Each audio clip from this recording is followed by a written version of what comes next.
কোনো রকম রোদে দেওয়ার ঝামেলা ছাড়া জিভে জল আনা কাঁচা আমের মোরব্বা খুব সহজে বাড়িতে বানিয়ে ফেলুন মাত্র ৩-৪টি উপকরণ দিয়ে, যা খেতেও ভীষণ ভালো হয়, সারা বছর সংরক্ষণ করে রাখতে পারবেন। আর বাড়িতে এইভাবে বানালে কমেন্ট বক্সে জানাতে একেবারেই ভুলবেন না আমের মোরব্বা খেয়ে আপনাদের কেমন লাগলো। তো চলুন দারুণ স্বাদের কাঁচা আমের মোরব্বা বানানো শুরু করা যাক। নমস্কার, আমি রুমি, আপনাদের সবাইকে আবারও একটা দারুণ স্বাদের আমের রেসিপিতে স্বাগত। গরমকাল মানেই কাঁচা আম, আর কাঁচা আমের আমরা বিভিন্ন ধরনের রেসিপি বানিয়ে থাকি সারা বছর সংরক্ষণ করে রাখার জন্য। প্রথমে আমি কাঁচা আমের মোরব্বাগুলো বানানোর জন্য বেশ কয়েকটা কাঁচা আম নিয়েছিলাম। এবার আমের এইভাবে সামনের অংশটা অল্প করে কেটে দিতে হবে, তারপরে কিন্তু আমের খোসাটা ছাড়িয়ে নিতে হবে। সমস্ত আমের খোসাগুলো ছাড়িয়ে নেওয়ার পরে খুব ভালো করে জল দিয়ে ধুয়ে নিয়েছিলাম। এবার এক একটা করে আম নিতে হবে আর এইভাবেই স্লাইস করে কেটে নিতে হবে। এখানে আমি 4টে কাঁচা আম দিয়ে রেসিপিটা বানানো দেখাচ্ছি। এবার আমের পরিমাণটা আপনারা কম বা বেশি করতে পারেন, যেহেতু সারা বছর সংরক্ষণ করে রাখবেন তাই বেশি করে আম নিয়ে রেসিপিটা বানিয়ে নিতে পারেন। আমি এখানে রেসিপিটি বানানোর জন্য 4টি আম নিয়ে বানানো দেখিয়ে দিচ্ছি, তবে আপনারা পরিমাণটা একটু বেশি করে নিতে পারেন। এখানে প্রায় 800 গ্রামের মতন কাঁচা আম আছে। এবার এইভাবে স্লাইসগুলোকে আবারও হাফ করে কেটে নিয়েছিলাম, আর সমস্ত কাঁচা আমগুলোকে একইভাবে স্লাইস করে কেটে নিয়েছিলাম। তারপরে এরকমই আবারও হাফ করে কেটে নিয়েছি। খুব বেশি বড় টুকরো করিনি, মিডিয়াম সাইজের টুকরো করেই কেটে নিয়েছি। এবার আমের টুকরোগুলোকে একটা মিক্সিং বোলের মধ্যে নিয়ে খুব ভালো করে জল দিয়ে ধুয়ে নিতে হবে, যাতে কোনো রকমের ময়লা না থাকে। আর এদিকে একটা কড়াইয়ের মধ্যে বেশ কিছুটা পরিমাণ জল নিয়েছি। জলটা ভালো করে গরম করতে হবে। যখনই দেখবেন জলটা ভালো করে গরম হয়ে গেছে, তখন সমস্ত আমের টুকরোগুলো দিয়ে দিতে হবে। তার আগে আমের টুকরোগুলোকে খুব ভালো করে ধুয়ে নিতে হবে। 2 মিনিট পরে দেখাচ্ছে, আপনারা দেখুন কালারটা চেঞ্জ হয়ে গেছে। এইভাবে 5 মিনিট মিডিয়াম ফ্লেমে আমগুলোকে হালকা করে একটু সেদ্ধ করে নিতে হবে। এতে আমের টক ভাবটাও চলে যাবে, আর আমগুলো হালকা একটু সেদ্ধ হয়ে গেলে মোরব্বাগুলো খুব সুন্দরভাবে রেডি হবে। দেখতেও যেমন ভালো হবে, খেতে তার থেকে অনেক বেশি ভালো হবে। মোরব্বার যে ট্রান্সপারেন্ট ব্যাপারটা থাকে, এইভাবে যদি হালকা করে সেদ্ধ করে নেওয়া যায়, তাহলেই কিন্তু মোরব্বাটা দেখতে ঠিক সেরকমই হবে। আপনারা এই পদ্ধতিতে একদিন বাড়িতে বানিয়ে দেখতে পারেন। আশা করি আপনাদের খুবই ভালো লাগবে। প্রায় 5 মিনিট আমগুলোকে মিডিয়াম ফ্লেমে সেদ্ধ করে নিয়েছিলাম। আমগুলো হালকা সেদ্ধ হয়ে গেছে, তবে গোটা আছে এরকমভাবেই সেদ্ধ করতে হবে। এখন ফ্লেমটা অফ করে দিতে হবে। সেদ্ধ করে নেওয়া সমস্ত আমের টুকরোগুলোকে তুলে একটা মিক্সিং বোলের মধ্যে নিয়ে নিতে হবে, আর এক সাইডে রেখে দিতে হবে। এবার মোরব্বার জন্য চিনির শিরাটা রেডি করব।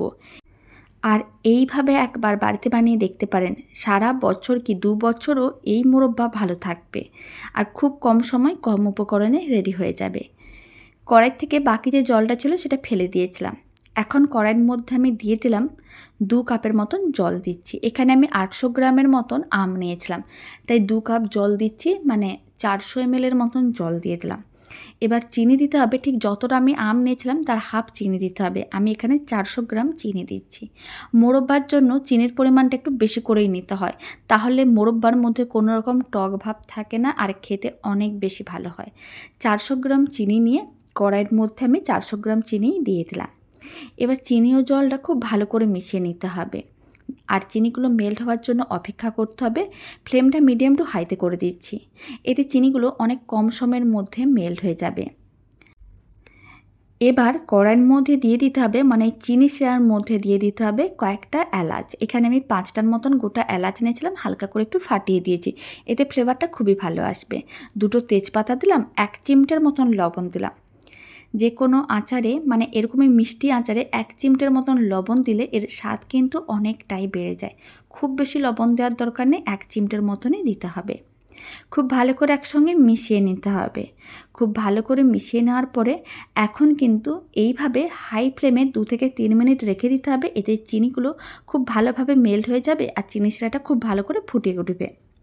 3 মিনিট হয়ে গেছে, চিনিগুলো মেল্ট হয়ে গেছে, চিনি শিরাটা খুব ভালো করে ফুটে উঠেছে। এখন সেদ্ধ করে রাখা আমের স্লাইসগুলো দিয়ে দিতে হবে। ফ্লেমটা মিডিয়ামেই রাখতে হবে। প্রথমে মিডিয়াম ফ্লেমে 20 মিনিটের মতন রান্না করতে হবে।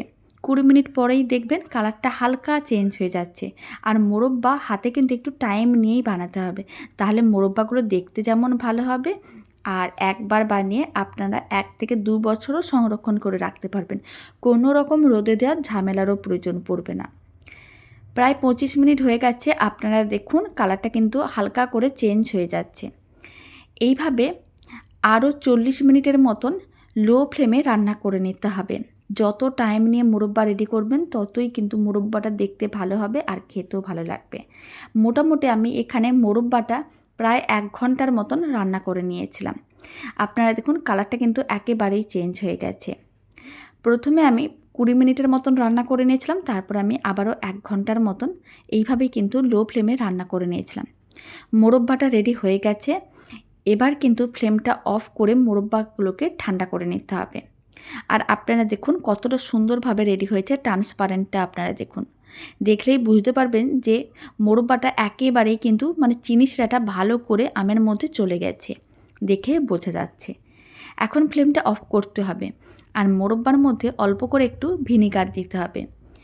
1 চামচের মতন বা 2 চামচের মতন ভিনিগার দিতে পারেন, তবে খুব বেশি ভিনিগার দেওয়ার দরকার নেই, তাহলে মুরব্বার মধ্যে আবার টক ভাব চলে আসবে। এখানে আমি 1 চামচের মতন ভিনিগার দিয়ে দেবো আর খুব ভালো করে মিশিয়ে নেব। ভিনিগার দেওয়ার কারণে যে কোনো আচার খুবই ভালো থাকে, মানে যে কোনো জিনিস সংরক্ষণ করার সময় অল্প করে একটু ভিনিগার দিলে সেই জিনিস কিন্তু বহুদিন সংরক্ষণ করা যায়। খুব ভালো করে মেশানো হয়ে গেছে। এবার মুরব্বাটা এইভাবে আপনারা ঠান্ডা করে নিতে হবে, কারণ ঠান্ডা করে নেওয়ার পরে যে কোনো কাঁচের বয়ামের মধ্যে আপনারা রেখে দিতে পারেন। এতে মুরব্বা অনেক দিন ভালো থাকবে। আর কাঁচের বয়ামটাকে আগে করে খুব ভালো করে জল দিয়ে ধুয়ে পরিষ্কার করতে হবে, তারপরে শুকনো কাপড় দিয়ে মুছে নিয়ে রোদে শুকনো করে তারপরে কিন্তু মুরব্বাটা সেই কাঁচের বয়ামের মধ্যে রেখে দেবেন, তাহলে মুরব্বা সারা বছর ভালো থাকবে। এবার ঠান্ডা করে নিতে হবে। ঠান্ডা করে নেওয়ার পরে মুরব্বাটা আমি এরকম একটা সার্ভিং বোলের মধ্যে সার্ভ করে নিয়েছিলাম। দারুণ দেখতে মুরব্বাটা হয়েছে আর খেতেও ভীষণ ভালো হয়। আপনারা বাড়িতে বানিয়ে দেখতে পারেন, খুব সহজে বানিয়ে নিতে পারবেন। আর বাড়িতে বানালে কমেন্ট বক্সে জানাতে একেবারেই ভুলবেন না খেয়ে আপনাদের কেমন লাগলো। আর রেসিপিটা ভালো লেগে থাকলে আপনারা যদি ফেসবুক থেকে রেসিপিটা দেখছেন পেজটিকে ফলো করে নেওয়ার অনুরোধ রইল। ইউটিউব থেকে দেখলে চ্যানেলটি সাবস্ক্রাইব করে নেওয়ার অনুরোধ রইল। পাশে থাকা বেল আইকনটি প্রেস করে নেবেন নতুন রেসিপির আপডেট সবার আগে পাওয়ার জন্য। তো চলুন ভিডিওটা আমি এখানে শেষ করছি। আপনারা সবাই ভালো থাকবেন, সুস্থ থাকবেন। আপনাদের সঙ্গে আবার নতুন রেসিপি নিয়ে দেখা হচ্ছে। আর আপনাদের এই কাঁচা আমের মোরব্বার রেসিপিটা কেমন লাগলো কমেন্ট বক্সে জানাতে একেবারেই ভুলবেন না।